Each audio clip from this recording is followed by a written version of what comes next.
excited to introduce our next guest, starring in the recent X-Men animated series revival, X-Men 97, as the voices of Professor X and Magneto. Please give a warm Corpus Christi Comic-Con welcome to Marquand and Matthew Waterson. Let's go. Yes. Wait, who brought this? Who put this up here? It wasn't me, but I like it. I love it. It's like an 8-bit, well, not quite an 8-bit storm. Hi, guys. I just noticed. I don't know who put that there. That's a nice little surprise, though. How are you guys? Great. Are you guys having fun at the Comic-Con so far? Yeah, it's been wonderful so far. Awesome. Well, I am super stoked to have you guys here. Ross, I know there's a ton of pillows. You can just throw them off if you want. There's too many. I'm gonna fall asleep. I know, it's very comfy up here. We have it stayed very IKEA up here all the time. So Ross and I, we actually know each other. I interviewed Ross 2 years ago, Walking Dead panel, which we also are gonna have one tomorrow. So come check out the Walking Dead panel with Kristen Serratos. It's gonna be amazing. So come Sunday as well. But I got to do an initial panel with him a couple years ago. So much fun. Ross, you really, I think, created a reputation for being a really fun person to talk with, to do interviews with, to meet and greet with the fans. I love you. I think you're just so fun. And Matt, I feel like you're gaining ground, though. I'm the opposite. Oh. No. We balance each other out. He's a blast to have and for people to see, and I just kill the room.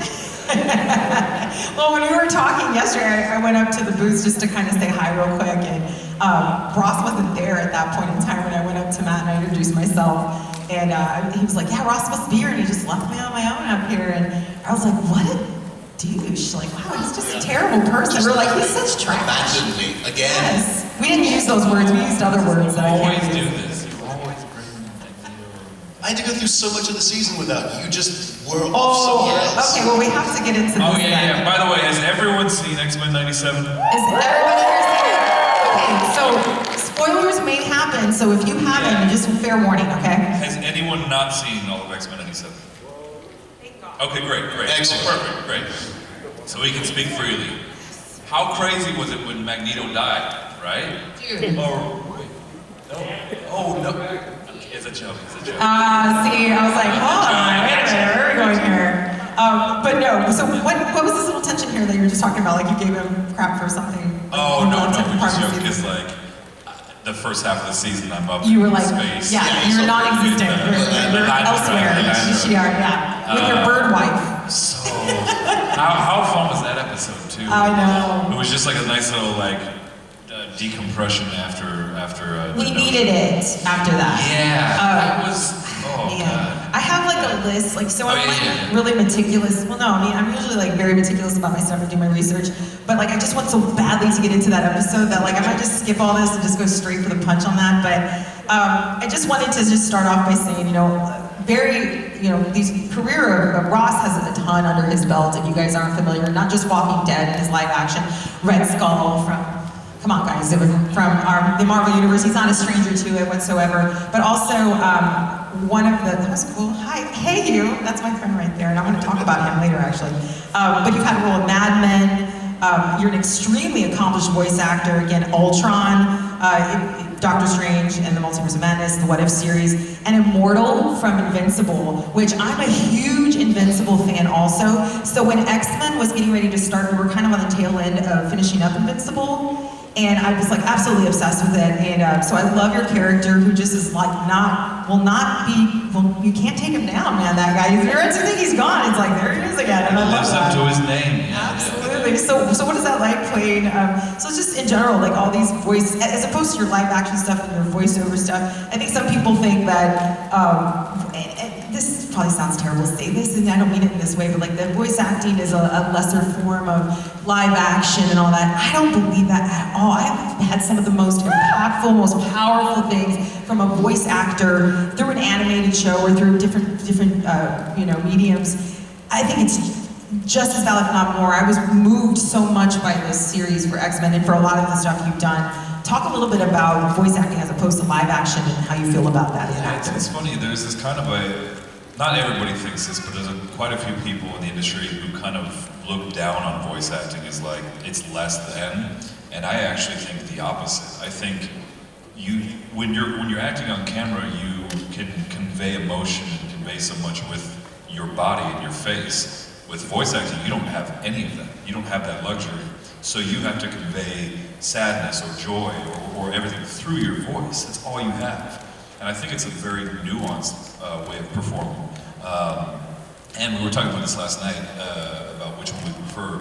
To be honest, I think if I'm having to choose between the two, I will go with voice acting 9 times out of 10, because with on-camera acting, as much as I love it, you're there in a room or in the woods filming for, oftentimes 16 to 18 hours a day, and it's just such grueling work. Whereas with voiceover, you go in and do 2 or 3 hours a session, and you got the rest of your day. You can also do it in your jammies if you wanted to. And we were talking about that too. What If was so hot when we were recording that, and I think you have a story about this too, but I was doing it in my personal pod from during the pandemic, and for some reason Disney and Marvel love to do Zoom records when we're doing these sessions, and I had to tell them at a certain point, I was like, guys, I don't mean to be weird, but like I have to turn off Zoom because I have to take off my clothes right now. Like it is so freaking hot in here. And it was during like the biggest like heat wave in LA at that time.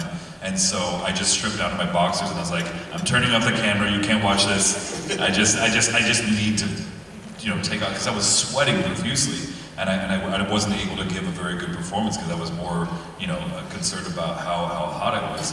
And that sounded weird. You know what I mean? Weather-wise. But you had something like that too with. I say this jokingly to people all the time, but it's actually true. Like the majority of voice actors I know, especially the ones who work a lot who have a booth at home, frequently are only half dressed because they're at home. It doesn't matter. It keeps you way more comfortable because the booth gets hot. It's hard to have circulation in it. And so when you think about how much every day you hear voiceover actors, whether it's on the radio, on television, you're in the supermarket, something like that, a large percentage of the people you're hearing are wearing no pants when you hear them. I'm gonna have that visual. Yeah, and that's true. Like any kind of fan or any noise in it is picked up by the microphone. So if it's any time in the summer time of the year, you are in anything from a 4x4 to like a 4x6 foot box that gets hot really quickly. Especially if you're doing something, if you're doing animation or video games where you're yelling and you're doing efforts and you're screaming and you're doing that kind of stuff. You get hot quickly and you will heat the room very quickly. Well, well, first off, like now we're gonna all imagine you pantsless every time we hear you now. Voiceovers, sorry, I mean, it's not a bad thing, I'm just saying. But we also kind of experienced that, like after pandemic, I feel like there was a huge influx of people working. I work from home now, I didn't always.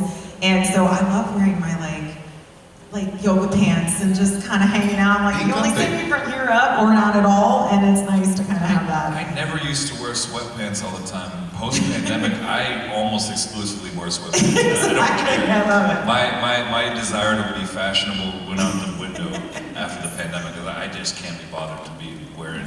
You look great. I don't know how you do it. I'm like jeans and t-shirt, or this is perfect. That's it. It's jeans and a t-shirt. Yeah. Well, you also have a very accomplished, like a growing list of voiceover work. One of the things I thought was kind of notable was Fallout 4. He does a lot of video game voiceovers as well. Yes. And anyway, so talk a little bit about that, your journey, and was X-Men, what do you feel like was the biggest project you had until X-Men kind of came along? Biggest project until X-Men? Or was that kind of like that first big? Like... No, so the first animation job that I had was in a Guillermo del Toro series called Trolls. Yes, Guillermo del Toro is connected to that. Yeah, fantastic. and like when you look at who was connected to that project, it's mind-blowing because it was Guillermo del Toro, it was Mark Guggenheim who's responsible for the Arrowverse on CW. It was the Hageman brothers who did like the Lego movie. And then the other people involved in it, Rodrigo Blas and Simon Otto, all these people who were from Pixar, and Simon had been the character designer for Toothless and How to Train Your Dragon. Like the crew behind it was incredible, and out of the writers' room there came, guys who went on to do Star Trek, and Ashley, who went on to be the creator and showrunner of What If, came out of that thing. So like, the team that they had on that was amazing, and I was cast, that was the first animation job I had, and I was only supposed to be in an episode or two. It was sort of like the bullying character who bullied Anton Yelchin's lead character, and then he sort of had a fight and moved on from there. And then I got really lucky, and the head of the studio just liked the character.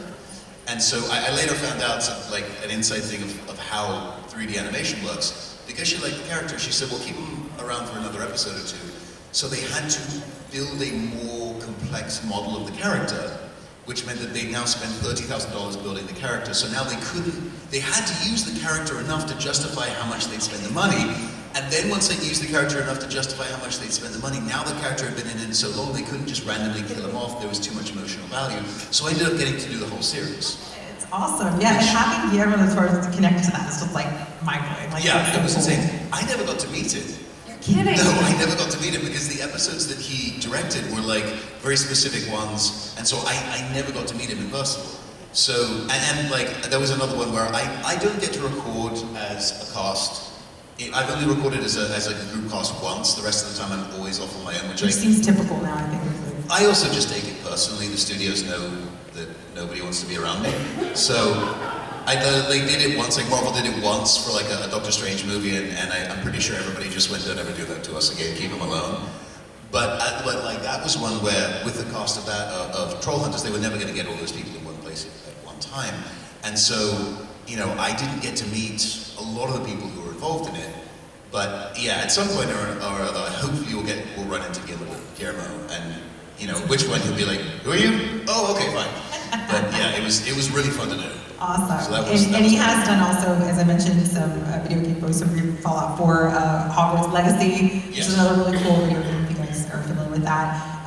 And the reason I'm bringing Fallout 4, I was trying to find a way to like segue into something real quick, but I think we were talking a little bit, X-Men 97. Let's get into this, guys. Are y'all ready?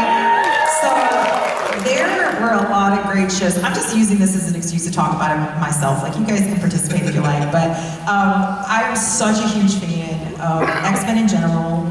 From the comics, I have a history with that, and the original run of the animated series in the 90s. And me and my brother are the huge nerds. We nerd out about Star Wars and Harry Potter and you name it, and Marvel.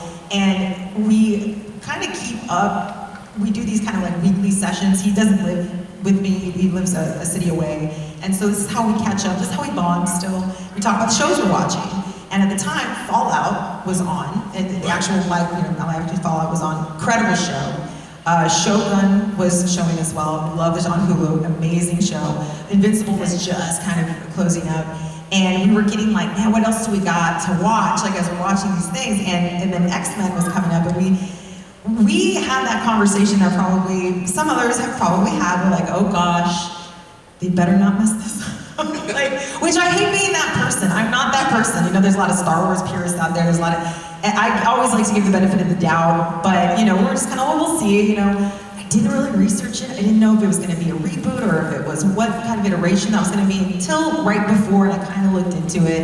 And so we said, okay, and then we heard some naysayers early on. Got one right there in the front row, who I remember posted kind of like, I'm not looking forward to this, I'm gonna mess up my childhood. And I remember being like, trying to be like, bro, give it a chance, bro. We'll see how this goes.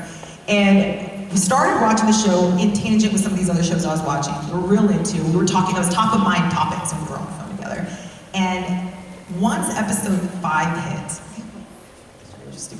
once episode 5 hit, all it was head exploding emojis back and forth on text. And we were like, what did we just watch? It was just that turning point, because 1 through 4, great. I mean, we were enjoying it. We were like, this is wonderful. I like what they're doing with the animation. They're paying respect and homage to the original animated series with the way it was even drawn, but you could tell highly, like, elevated slightly. I could tell the script writing was a little elevated at that point too. I was into it. We were like, all right, I like this. This is cool. But once that episode dropped, I feel like I probably speak for most of us who saw that. It was just like, what is this? And then it became something else for us. And it started taking precedence over the other shows we were talking about. To where, like, as much as we love talking about Fallout and Shogun and all of those, we were like, X-Men, let's talk about that. And it was just so freaking cool. What they've done with this show, how they, again, elevated it, brought it, that was the first time I decided to look at the rating. So like the old show was a Y7, so for 7 years and up, right? And it had a bit more of that vibe of like a little, you know, more kid-friendly, but it's still heavy in a lot of ways. But this one was like, this cannot be Y7. There's just no way after episode 5. And it's not, it's like TV 14, and so that makes a lot more sense. So, I mean, it was just incredible. And I know you hadn't entered the show quite at that point, so I'm gonna point this a little bit at Matt right now. Shall we talk a little, you know what, I'm getting ahead of myself. Let's talk about your characters. So, Professor X and Magneto, how wonderful is this? You guys did not originate those voiceovers in the 90s series. Talk about what it was like taking over that mantle from the voiceover actors who had that originally, and what that was like for you. Did you feel pressure? What is your take on X-Men also? Like, how important did that feel to you doing this role? Sorry, that was my soapbox. Go. The pressure was about as intense as it could possibly be, because, and I think I've told this to a few people today, but that show, the original show from the 90s, is the reason why I wanted to become an actor, quite literally. Cal Dodd's performance as Wolverine. Oh my God, who's doing it for this as well? He's back for 97. And if you get a chance to meet Cal, all of this cast, honestly, is just, I think it's one of the best casts I've ever worked with. I mean, you know. And they're all sweethearts. Yeah. Like the original cast, the cast from the 90s show who are all still on it are absolute sweethearts. Alison Seeley Smith. I love as Orome, oh my gosh, as Storm. Cal Dodd, as you mentioned, Lenore Zahn as Rogue. What a classic.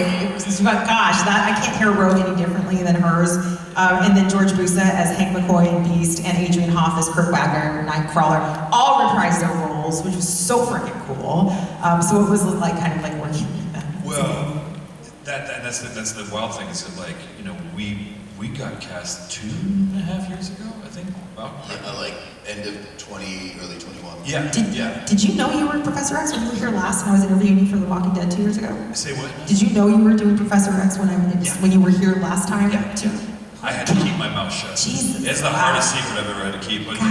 But so yeah, kind of back to the previous what you were just saying, like that performance that Cal gave in this one episode where he goes up to this Inuit tribe in Alaska and Sabretooth follows him there, and he has this line where he goes, "There's no peace for me here. There's no peace for me anywhere." And as a prepubescent boy going through, you know, all the things that you go through at that age, I related so much with what he was saying. I was like, I want to do that someday. And the idea that I could get a chance to work on the show that made me want to be an actor 30 years later is just mind-blowing. So the pressure for me, at least, was very intense. And then Professor X of all characters. Yeah, exactly. Yeah. And you know, I don't know, to be honest, what happened exactly with Cedric Smith, who played the role originally, and I don't know if he just wanted to pass. I think he's in his 80s. Perhaps his voice just doesn't have the same timbre or quality that it used to. But they gave us the opportunity to audition, and I auditioned for Magneto as well. And I was just like, I'll be happy with anything, and I'll play Toad, I'll play anybody, I don't care. Like, just give me a role in this. And so when I got the part, I was just like, I literally cried. I mean, I was so moved. It meant that much to me. It still does. So, and I think everybody who worked on the show, the writers, the cast from the original series, and obviously the new series, they're all fans. They're all massive fans of the original, and we wanted to make it great. So the fact that everyone seems to be responding so positively is incredible. Yes. It's like a dream. And I think that's when we saw some of the behind the scenes stuff about the creators and the producers and people that put this together. And they're saying, you know, we know what the fandom is like. We understand that if we don't do this and we're not careful about how we do this and craft this, that you know, gets a little crazy with some of the fans. But they're such big fans that we're like, we care just as much about this as you guys do. Isn't it funny that for years, literally decades, we have all collectively as nerds been saying, let the nerds run it. Yes. Let the nerds run it. Yes. Not studios, let the nerds run it. Thank you, right? And then finally, they let the nerds run it. What happens? It's the best rated show and the best project that MCU's put out since Infinity War. Amen. It's blowing up like crazy. Yes. People are digging it. I'm like, yes, this is what we said. Exactly. I think sometimes people liken that to Dave Filoni too. David Filoni for Star Wars universe is like such an uber fan, and so it was in the right hands. Like those are what the hands that you want them in. So Matt, I know you were not actually familiar with the original series. So what was that like coming into this world for the first time? Like, Yeah, I had not watched it when I'm like bang in the right age range for it, but I had not watched it because I was at boarding school in England, so I did not have access to it. So coming into it, as Ross said, you know, they sort of offered up all the roles originally because they didn't know who from the original cast was going to be available, who was interested, who would do it, who would come back. So they were looking for potentially for everyone. And so we got this packet and we looked through all the characters and they said, find whoever you feel like you can match. And so I knew going in at that point, like I knew kind of what it was, and part of that was from my wife who had been a big fan of it and knew exactly what it was. And also just having been around and sort of picked up on like quite how big a thing it was, but I didn't have the same history with it that Ross or a lot of the production or a lot of the cast did. What I did have was having everybody tell me how important it was to them. And then going, okay, great. And then when I got it, having everybody who was involved with it and, like my wife or people who I could talk about with it, and there was not many except the people who were involved, including like AJ Locasio, who's a friend of mine who is Gambit, who has been obsessed with it since he was 10 as well. So having all of these people tell me how big it was and how important it was to them, and how much they loved what David Hemblin, who had voiced Magneto, did. And I've said this to a couple of people in the last couple of days when they said, well, how was it to get the job? And it was terrifying. Because the knowing that you're taking over something like that, and also not having been sort of sitting with it for 30 years the way that a lot of people had, there's a fear in that of like, oh, you overthink it, but there's also the fear on the other side of like, maybe I don't know it well enough, or maybe I'm gonna... I mean, and I get that. I in your shoes, I feel the same way. But maybe it also contributed to you taking a fresh kind of look at it. Sometimes in outside eyes, sometimes it can be a benefit rather than you're so in it and you're so in the thick of it. And it's maybe a good to have someone kind of from the outside look at the character with fresh eyes and take maybe a bit more of a fresh stance and a fresh approach to it, while of course still doing your research and making sure you understand the character, and also obviously what David Hemblin did with it, who passed away in 2020. That's why he couldn't reprise his role. So I mean, you did a fantastic job. I mean, I honestly, the gravitas that you gave to that role. So let's go ahead and talk about episode 5. Which I've been waiting to go to, and I feel like I keep trying not to do that. When you read that script, did you feel that when you got to that script, you also had that moment? Did you read it chronologically? Where you saw like, whoa, this is pretty heavy? Yes and no. So we only get the scripts that we're in. So, any episode that Magneto didn't appear in, I hadn't read that script. And so the first few, I got the first script because there's one line at the end, and obviously episode 2, sort of 2 and 3, and then getting into 5, like, the reality of reading these scripts, especially before we'd seen any of the footage, is almost everything action-wise that you see, and all of the stuff in the background, so especially in Genosha, all of the other mutants who you see in the episode, all of that is in the script. And so when I first read it, in all honesty, I had a lot of trouble visualizing it because I'm not a visual artist. And so there was so much happening and every page was so dense that it was kind of difficult for me to really comprehend exactly the scale of what was being described. And so a lot of it ended up being just having a huge amount of faith in Meredith Lane, who's our voice director, and in the episode directors and in the writers when they sort of give you the context of what it is and what's happening, and having to say, okay, I'm just going to trust you 100% that when you tell me what we're dealing with or what the stakes are or where we need to go, that even if I don't have the full image in my head of what's happening, that you know what you're doing and you know what you're asking for. So yeah, a lot of there's one of the things that I've learned is that you have to be able to trust production, because especially when you're recording stuff on your own and you don't have the other actors. And that was the case. You guys did it on your own, which Yeah. has got to be tricky, you know, to kind Yeah. of, you know, don't have anything to feed off of, you know, with each other necessarily. I live in Nashville. A lot of the people live in LA, but a lot of the original cast all live in Canada. Yeah. And not just, you know, Canada's one of the biggest countries in the world, and so you've got people on the west coast of Canada, oh, nice, okay. Vancouver? Hey. Oh my God, Mike. Middle of Canada and like Calgary, and then you've got people in Nova Scotia, the north of Nova Scotia, and also in Toronto. So, you know, everyone's spread out. It's literally impossible to get everyone in the booth. So and several times where we're acting with each other, we never met each other until the premiere. Yeah. You know, Wow. so we would just have to trust, and I heard his voice enough times in my head to know more or less how Matthew was going to be performing these lines, and I would just have to imagine how he would perform. Pantsless as well. Say again? Pantsless yes, as well. yes. Yeah, I made sure Well, I now actually told him that I was not wearing pants. It's like the little cue on the script. Got it. Yes, good. Good, Also, good. how jacked is Magneto? Dude, Like, I've never thought, What? I was like, Magneto. My like goodness, in this that series. scene where he's on the X, the BDSM I X, know, I was my like, goodness. my lord. I was like, wow. One of the things production did tell us is that apparently one of the early iterations of that scene, he was not even wearing the banana hammock, and Marvel were like, no, we're not doing that. They were cutting around it, like it obviously was not explicit, but like apparently there was an early iteration where they said, well, what if he's been, and the studio I was think just I like, saw something about that actually. And I was like, no way would they ever. I got that like secondhand through something or other, but yeah, apparently originally he was going to be very vulnerable. Gosh, well, seeing that you didn't see episode, when you watched it later, were you like, oh wow, I'm glad I trusted that process? Yes.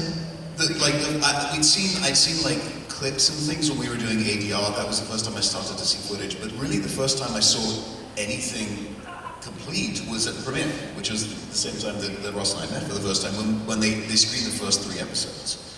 And so, and I've said this a couple of other times, like watching the first episode, watching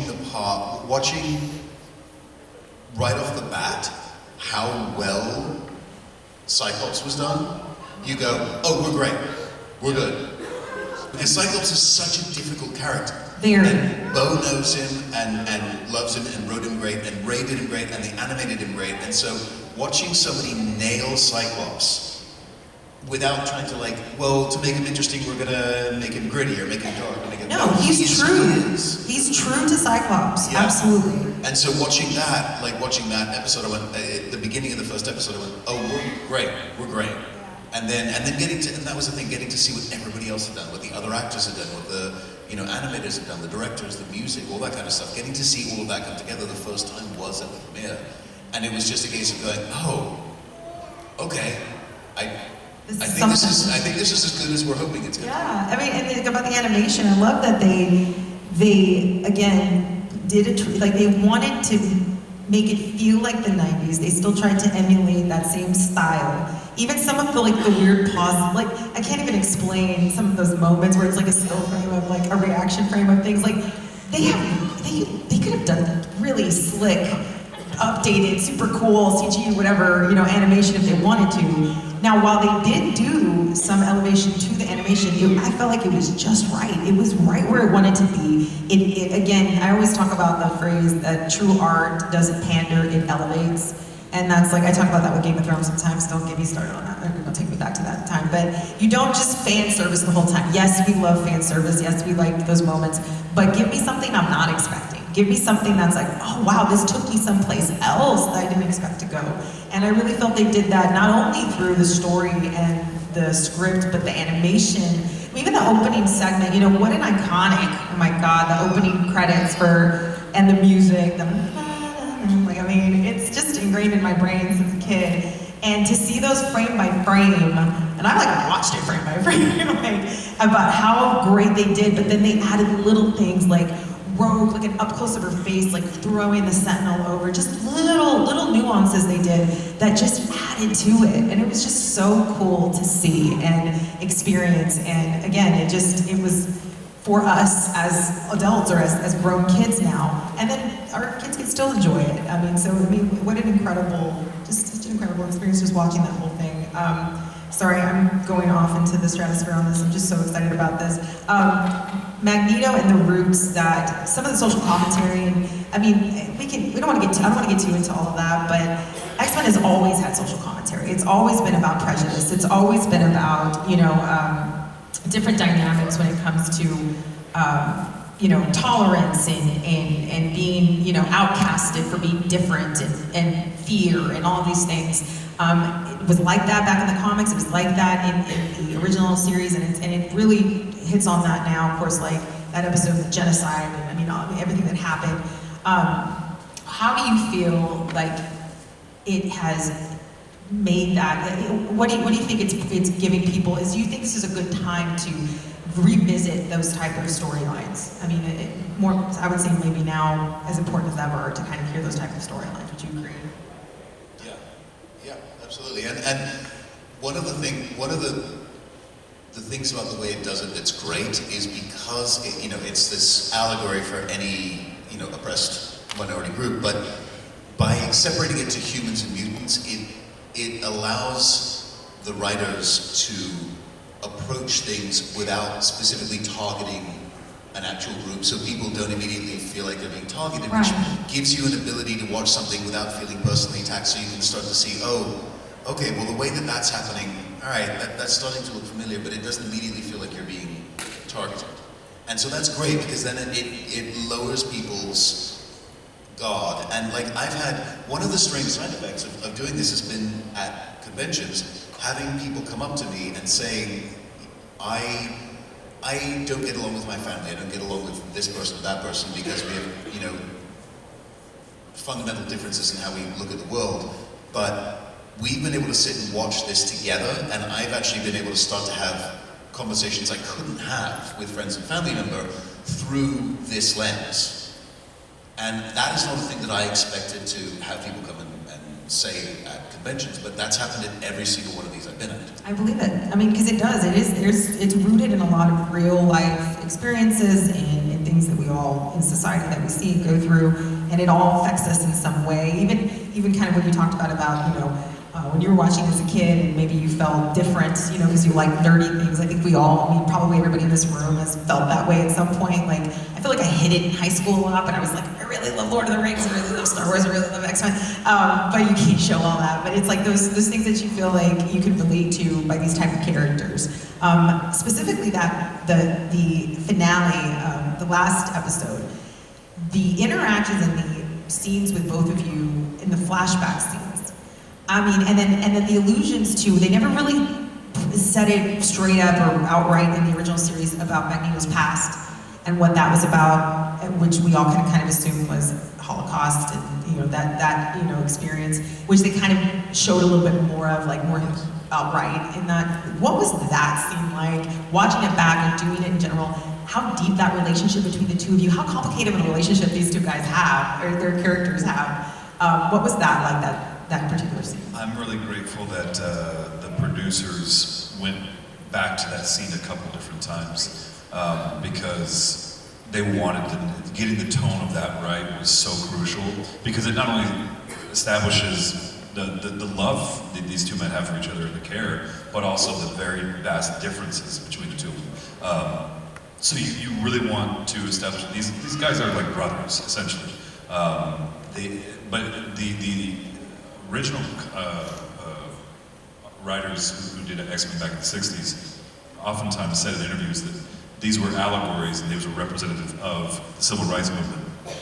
So Magneto was Malcolm X, and Professor X was of course Martin Luther King. You can easily draw those lines. You can easily draw those lines. Yeah. It's to be very evident that. And that was not unintentional. They were very much trying to lean into that. And then in the Claremont run in the 90s, it was obviously a lot about gay rights. So there's always been this willingness to apply the X-Men world to whatever happens to be the cause of the time. And I really think that that's why people, to Matthew's point, they're seeing this show through different lenses and looking at different problems in a way that like, oh, obviously mutants do not exist in the real world as far as we know, but we're seeing these characters and these worlds grow and change through this lens, and it is allowing people to have difficult conversations with friends, with family, with the community that they couldn't have before, you know?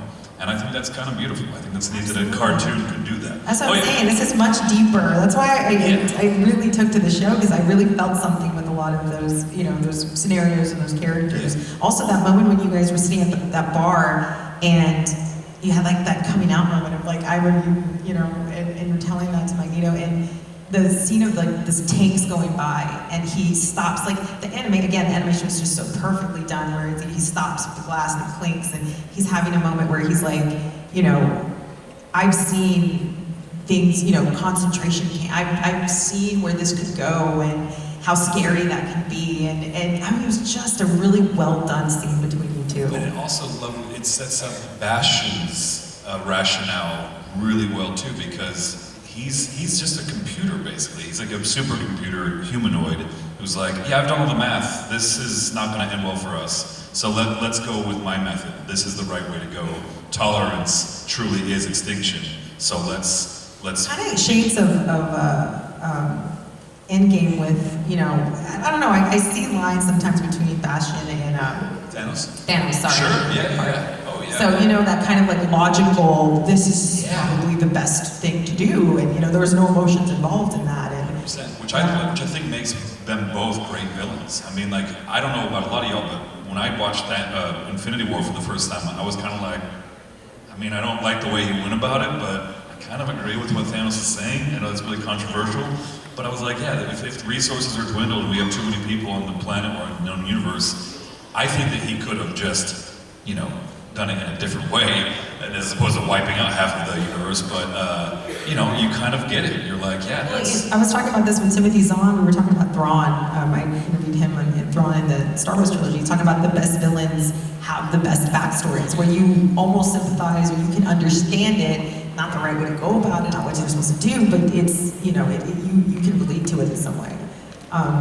But going back to your dynamic relationship between these two characters, we talked a little bit backstage, and I wanted to kind of put a scenario out there for you guys to, maybe we can hear a little bit of their voice work for their characters. Are you guys good with that? Do y'all want to hear a little bit of Professor X and Magneto? All right, so we thought about, I was like trying to think about something that would create a conflict, because this is very much a frenemy, it's a love-hate thing, you know, constantly between these two characters. So I tried to think of something that you guys might be familiar with, being from here, and how we feel about certain things. We're very passionate about things here at Corpus Christi. We're very passionate about our Selena, and we're very passionate about our Lou Diamond Phillips and our Farrah Fawcett's, but we're also very passionate about our Whataburger. I mean, that's like a big thing here.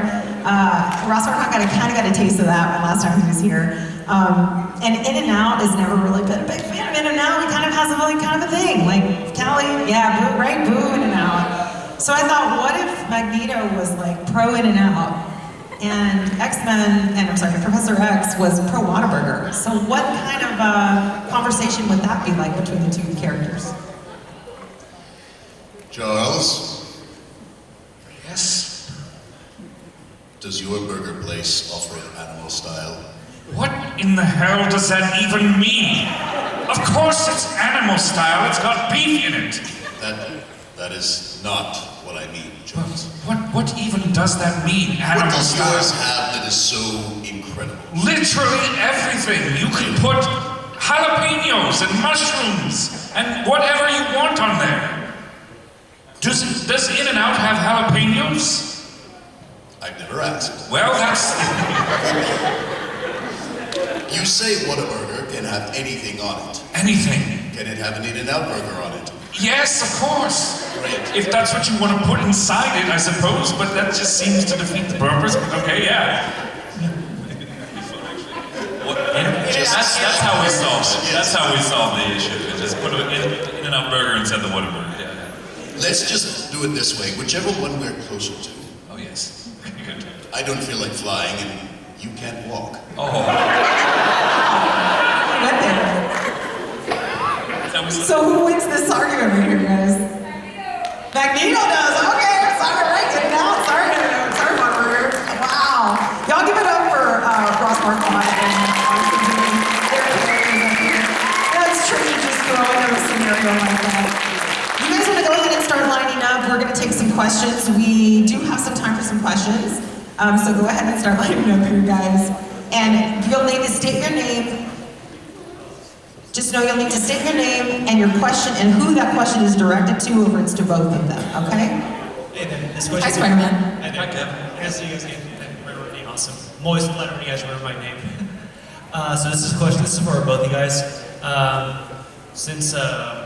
Just curious, in regards to the source material, what's your guys' favorite X-Men storyline?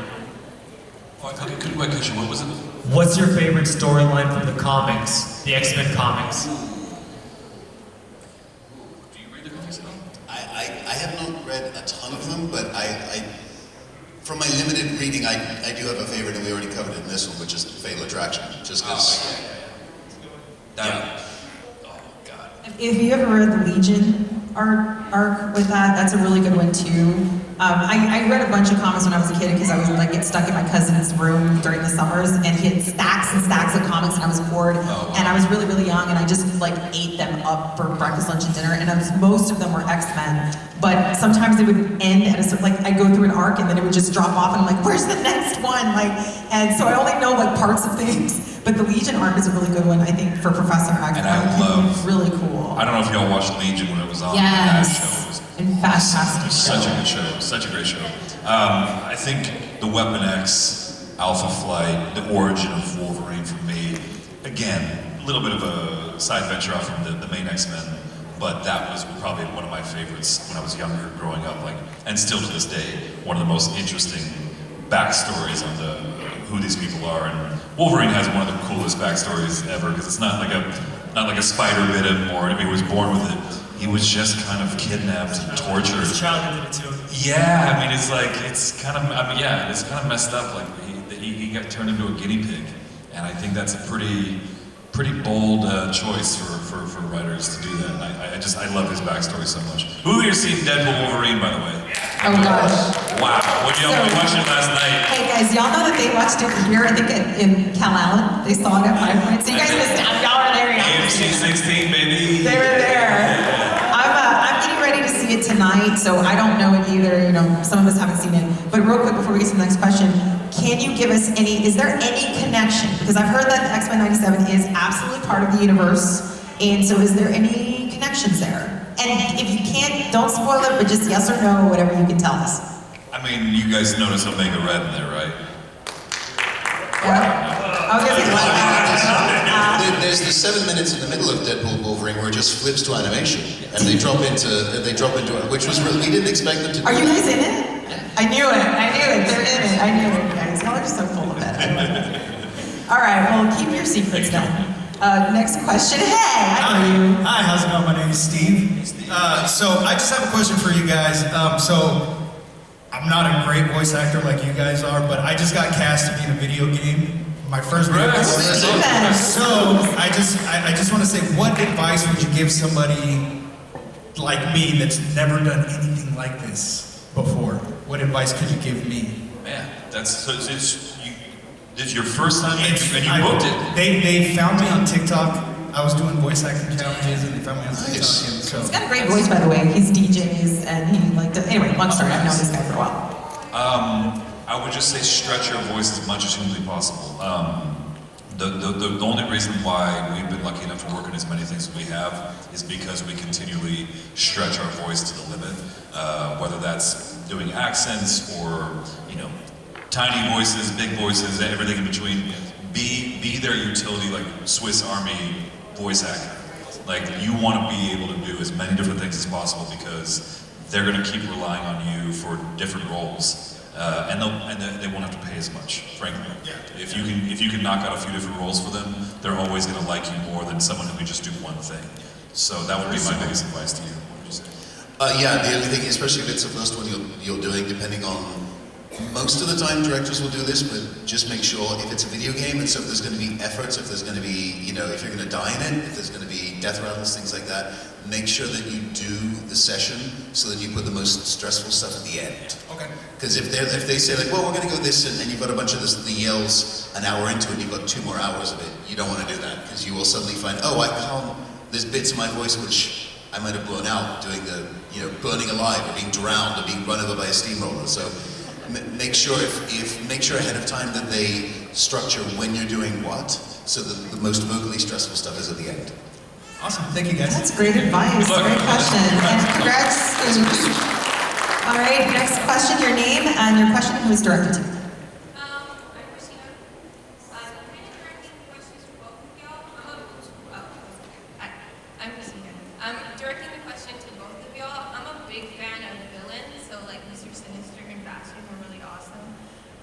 But it's kind of, without too many spoilers, what are y'all expecting from like the apocalypse storyline in season 2? Can you give us any insight on season 2? I mean, there's a lot of speculation, a lot of rumors. I know we've all kind of looked at those, but. Well, I play Apocalypse in the show as well. Yay, that's true. I didn't mention that, sorry. It's been funny because there's been several scenes where, and I don't think we can say this, I think it's okay to say.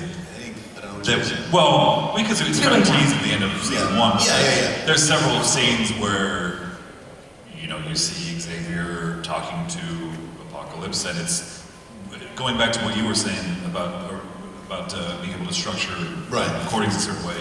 I had to ask them to do separate sessions because switching back and forth between Xavier and Apocalypse was so weird for my brain, and also the timbre and the quality of Apocalypse is so vastly different that now we're doing it where I do one session as Xavier, next session is Apocalypse, which is a much better way to do it. I will say that what you saw in season 1 in terms of darkness and tone pales in comparison to season 2. Oh my gosh. And I'm not trying to scare anybody. No, I'm excited. It is.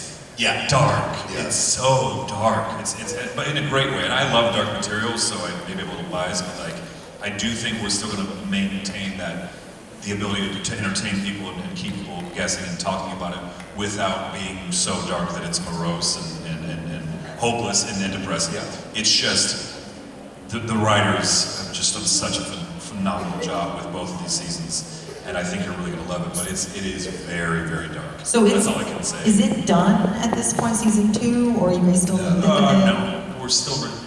Yeah, as I've been describing it, I think this is the same to you. We finished the initial so the order of operations is they sort of write it, and then we record it, and then they send it away to animation, and then the animation comes back, and as they continue to tweak the animation and do that, then we do pickups, and then we do ADR. We've finished the body of recording, and I think, we've been talking scheduling, and I think we're about to start sort of pickups and ADRs. I think where we are. Did they announce when that was any idea of when season 2 would be out? No. And they don't tell us. Yeah, they don't tell. Yeah. We didn't know that at least I didn't. We didn't know when X-Men was coming out until 3 weeks before. Yeah. I get an email from my manager, he's like, hey, you want to go to this premiere? And I was like, wait, that's the next month. I was like, okay. I mean, we put on pants. I did put on pants. Yeah. Oh man.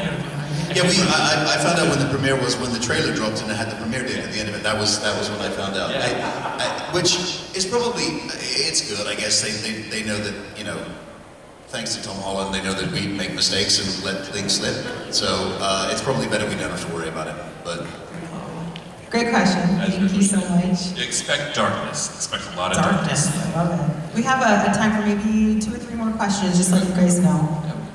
Name and question. My name is Jacob, and this question is to both of y'all. I was wondering who can say the quote better to me, my X-Men?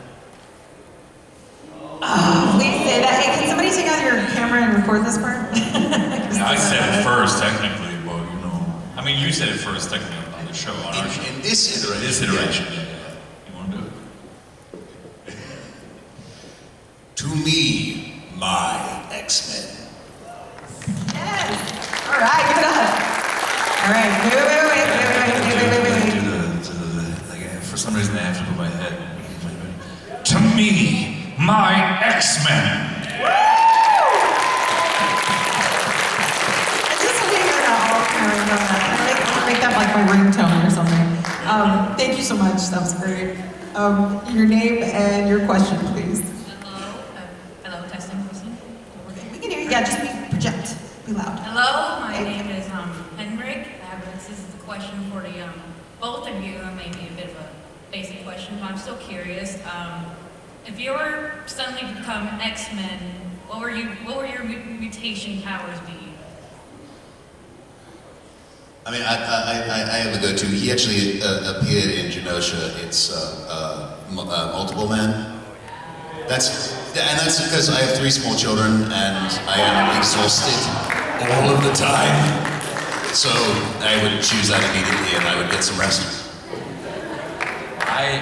I always love Morph. I think that character is so fascinating and they didn't really lean into this so much in the original series, but knowing now with the new series that Morph can literally have their powers, which I'm like, if he can be the Hulk, or if he could, I'm like, why don't you be the Hulk all the time? Or like, why don't you do that? You know what I mean? It just seemed odd that I was like, if you can imbue their powers, like, why wouldn't you do that all the time? I don't know if that's like all the way accurate. I think he can emulate or look like, but I don't know if he has the level of power of Oh, is that what it I is? think so. Okay. Y'all correct me if I'm wrong. But what would you do? What would your thing be?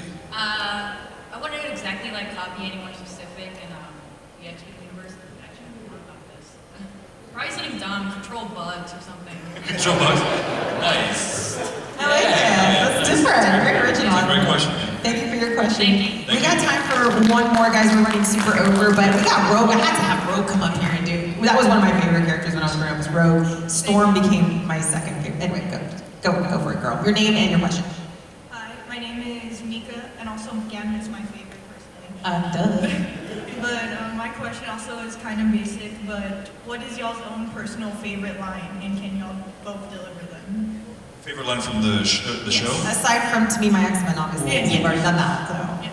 I mean, the one that comes to mind, I mean, I think you're probably thinking the same thing, I don't know. Maybe you were. See, well, I was thinking, the name is Gambit, mon ami. Remember it. So good. That's pretty Ross awesome. could really, honestly, Ross Marquand could probably do the entire voice for all of the characters if he wanted I'm to. totally now going to advocate that you should just take AJ's job. You just do the whole cast if you wanted to. Rogue, everybody. Okay. Yeah, but favorite line of all the characters? I don't know. That's tough. Like, if you got another one, go for it.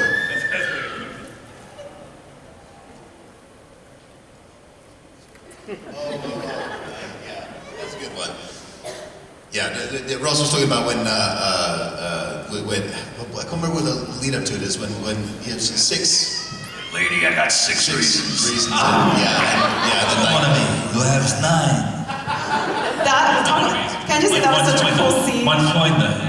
I gotta say real quick, I don't know if it's again, this is my own commentary, but like Nightcrawler has become one of my more favorite mutants over the years, where I wasn't super Nightcrawler into it in the beginning, but I love him now, Kurt Wagner and Nightcrawler, and that scene with him and Wolverine. and that's another and then one, it like pulls him in Yeah, to his showing, oh my God. having people who love and understand the canon means that in the same way that they knew how to make Cyclops, they knew how to, like, using Kurt in fights the way that they do, both in that fight with Wolverine, and then in the final one against Bastion, where, like, he's not actively, it's like, no, he's there as, like, the person to move other people around and stuff, to give them access, like, understanding the characters in that way that the people, you know, the people in production do, allow them to make these scenes so good, and to really show why each character is special. Absolutely. I think that's been the best part of that, is seeing some of the characters that maybe I didn't gravitate to right away. Like, I was a big Rogue fan when I was a kid, and I liked Storm. I used to do outside with my brother and get the hose and pretend I was Storm, and when we were real little kids. But I've grown to appreciate some of these characters. Magneto, Professor X has always been one of my favorites, but Nightcrawler. I mean, Nightcrawler's also Catholic, and my dad's out there, and I told her, yeah, there's a character in X-Men that's Catholic, you'd really like him.